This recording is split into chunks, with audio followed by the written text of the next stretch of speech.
সন্তান সন্তানিরা সুখে থাকো, সন্তান সন্তানিরা সুখে থাকো। চাপা ধরো, হ্যাঁ তো ধরো ধরো, হ্যাঁ তো এখন কও কি করবে? হে আল্লাহ, আল্লাহ আমার মেয়ের 2 বছরের মধ্যে একটা পুত্র সন্তান দিবেন। একটা পুত্র সন্তান দিও, বেটার একটা দিও, মেয়ের একটা দিও। হ্যাঁ, আমার পুত্র লাতি দেখার খুব ইচ্ছে। আল্লাহ নাতি দেখার ইচ্ছা।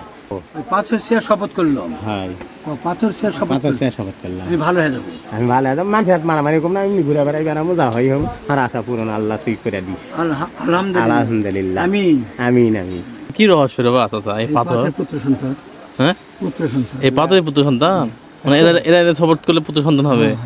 বাবা এই পাথর মধ্যে কি এমন আছে বা? এই পাথরটা হচ্ছে কোষ্ঠী পাথর বললেই চলে। কোষ্ঠী পাথর, এরা শুয়ে যেটা বলবেন সেটাই হবে? না, তা হয় না। এই পাথরটার ব্যাপারে নিয়ত করতে হয়, এবং এই পাথর ব্যাপারে কিছু কর্ম আছে, কিছু নিয়ত আছে। সেই নিয়তভাবে কাজ করে, সেই নিয়তভাবে ঠিক মতো রাত 1টার পর কথা বললে কিছুটা কথা কাজে লাগে।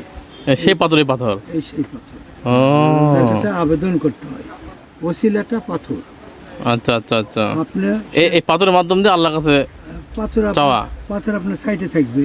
হুম, পাথর সাইডে থাকলে যে হাত তুলে আল্লাহর কাছে মনোজাত করতেছেন, আল্লাহ আমার মেয়ের একটা পুত্র সন্তান দাও। আল্লাহ সন্তান তো পৃথিবীর দেবেনি, আল্লাহ দিবে। হ্যাঁ হ্যাঁ, আমার হিসাব ঠিক আছে। এখানে যার ঘরে মেয়ে আছে সেই ঘরে একটা পুত্র সন্তান দিলে সংসারটা সুখী হতো।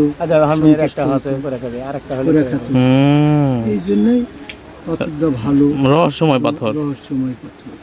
যাক আমিন।